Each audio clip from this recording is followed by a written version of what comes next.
Hello students, आज हम बात कर रहे हैं क्लास 8 हिंदी व्याकरण का। हमारा टॉपिक चल रहा था संधि का। तो संधि में अभी हम तीसरी संधि के पढ़ रहे थे, विसर्ग संधि के बारे में।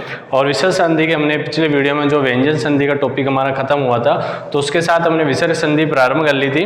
तो विसर्ग के बारे में कहा था कि विसर्ग के बाद, ठीक है ना, कि इनकी परिभाषा में ऐसी थी कि विसर्ग के बाद कोई स्वर या व्यंजन आता है जिससे कोई नया विकार उत्पन्न होता है, तो उसे क्या कहा जाता है? उसे है विसर्ग संधि ही कहा जाता है। ठीक है, तो उसमें हमने अभी तक दो नियम पढ़े थे। ए से पहले यानी विसर्ग से पहले और उसके बाद में अगर कोई स्वर व्यंजन के वर्ड आते हैं तो उनमें क्या परिवर्तन होता है।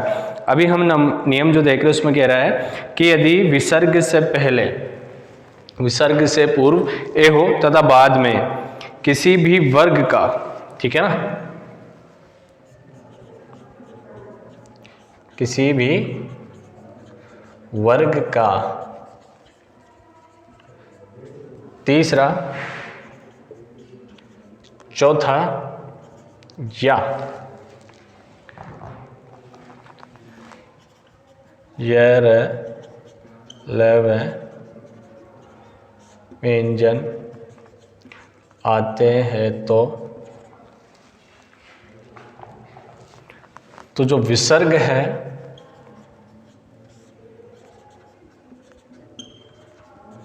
ओ में बदल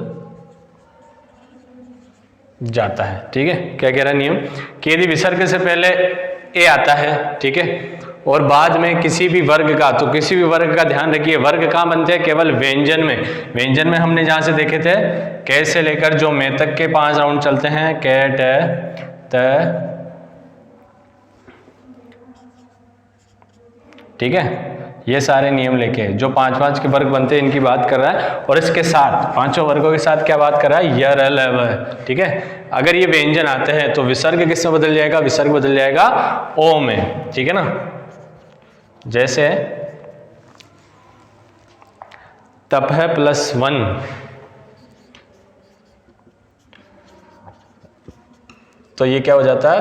तपोवन। ठीक है, ए आ चुका है विसर्ग से पहले, वे आया यर लव में से। ठीक है, तो क्या बन रहा है इनका? ओ बन रहा है। ठीक है, इस कारण से हमारा जो तप है था वो ओ में बदलेगा, तपोवन हो जाता है। अधय प्लस गामी,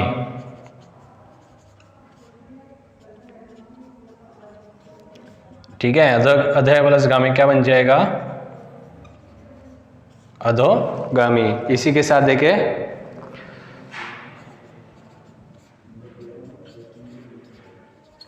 व्रत का लेते हैं, वया प्लस व्रत, तो क्या बन जाता है इसका? वयो वृद्ध। इसके साथ आगे देखें, ठीक है, सबसे बड़ा मरह प्लस विज्ञान, तो क्या बनेगा इसका?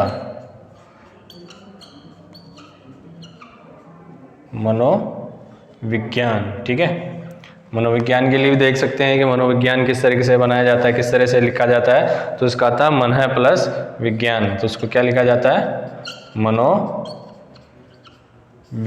ठीक है, तो ये नियम था। अगला नियम देखेंगे, तो पहले आप इसे उतार लीजिए अपनी कॉपी में। ठीक है, तो अगले नियम की हम बात करेंगे। अगला नियम हमें क्या कहता है?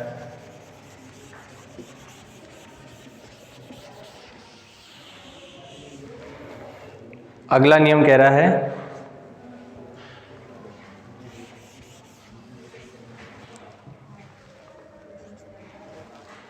कि यदि विसर्ग के बाद ए के अतिरिक्त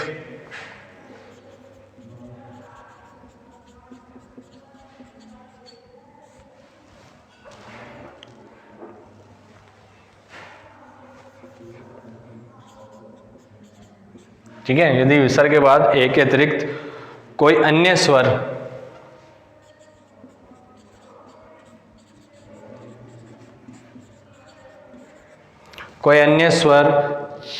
या किसी वर्ग का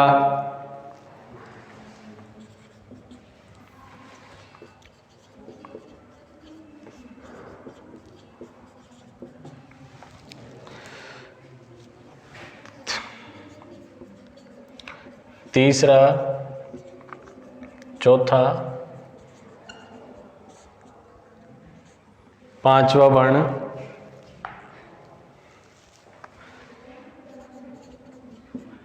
या, य, र, ल, व और है। ठीक है, ये ल, है। तो विसर्ग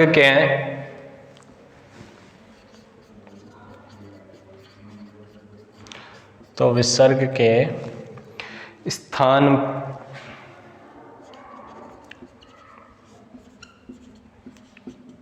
रे हो जाता है। जैसे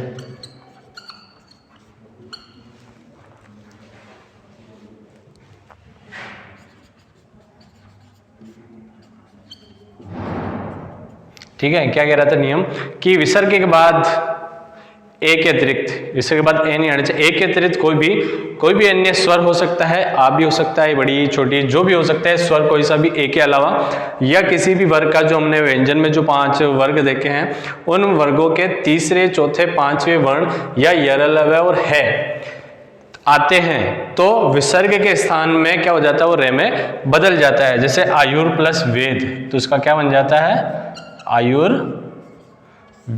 ठीक है ना। तो देखिए वेम पर एक ही मात्रा आ गई हमारी, और हमने यहाँ देखा था कि इससे पहले क्या आया, ऊ का आया है, विसर्ग से पहले तो ऊ आ रहा है। ठीक है, और विसर्ग के बाद की बात कर रहे थे तो इसके बाद देखा वे आया, यानी एक के अतिरिक्त कुछ भी नहीं है। इसके अलावा हम देखे है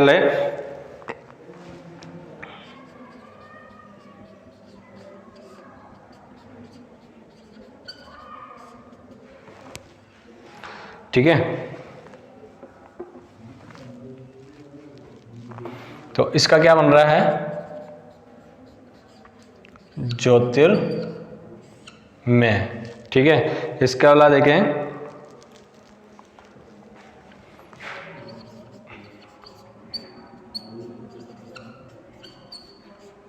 अर्जुन के लिए कहा जाता है वह एक बहुत बड़ा क्या था,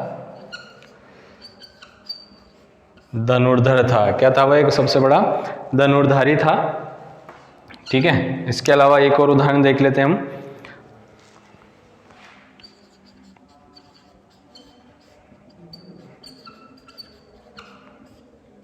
आशी प्लस वचन, क्या बन जाएगा इसका,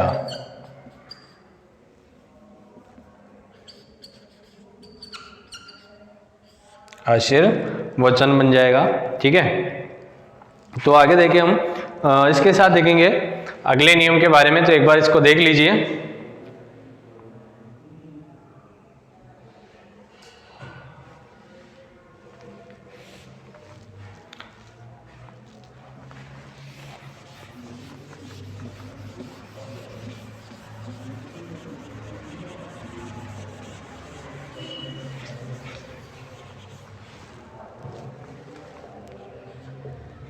यदि विसर्ग के बाद चे तालव्य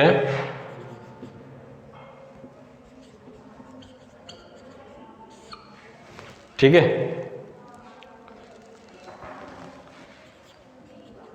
शे आता है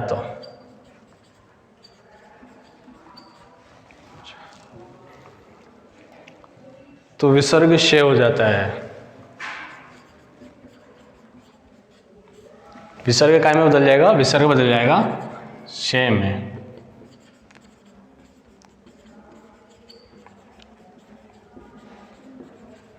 ठीक है, कि विसर्ग के बाद यदि चे तालव्य शे आता है तो क्या बन जाएगा, विसर्ग शे में बदल जाता है। जैसे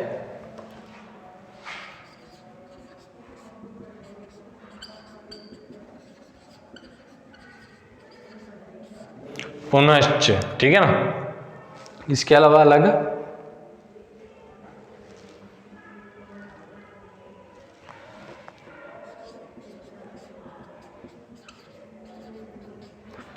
तप प्लस चर्या, तो इसका क्या बन जाएगा, तपश्चर्या। ठीक है, ठीक है। अगला नियम हम देखते हैं। अगला नियम क्या कहता है,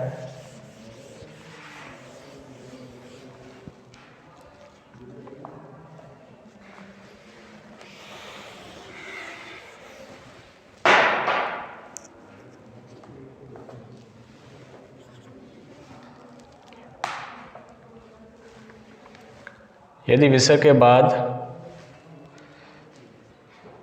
ते या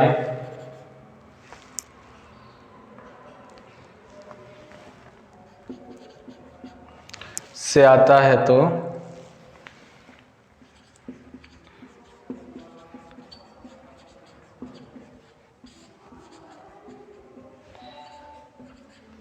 ठीक है, से में बदल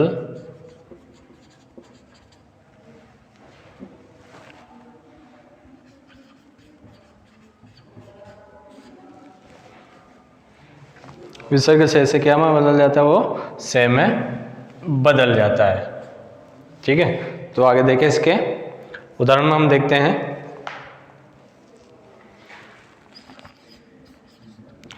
पुरे प्लस कार, क्या बन जाएगा इसका, पुरस्कार। ठीक है, इसी तरह दूसरा देखें,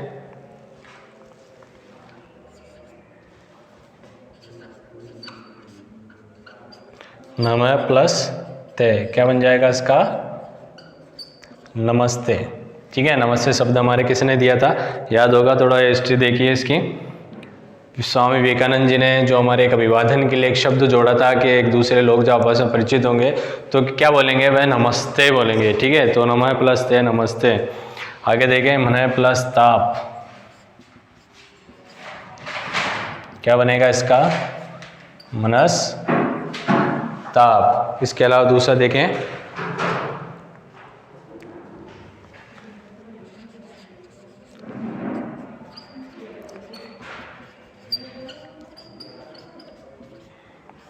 पुरह प्लस सर, तो उसका क्या बन जाएगा, पुरस्सर।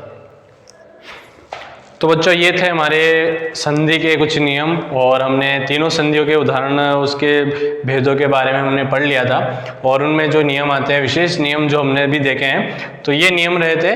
तो ये बनती है कि हमारी एक संधि कहलाती है। ठीक है, तीनों हम संधि देखते हैं, स्वर संधि, व्यंजक संधि और विसर्ग संधि। ठीक है, तो पूरा जो चीज़ है हमने नियमों से उनको तीनों देख लिया। स्वर संधि के 5 भेदों के बारे में हमने पढ़ा, और व्यंजन संधि के कौन कौन से नियम होते हैं उनको हमने देखा है, और विसर्ग संधि के भी हमने नियमों को पढ़ा है। तो आगे हमने नियम का जो हमारे टॉपिक था, विसर्ग का टॉपिक या हमारे संधि का पूरा टोटल हम बात करते हैं, तो ये क्या हो रहेगा, पूरी तरह समाप्त हो चुका है। अब इसके अंदर से आपको तैयारी करनी है, आपको तैयार करना है, तो आपको टॉपिक क्लियर हो जाएगा।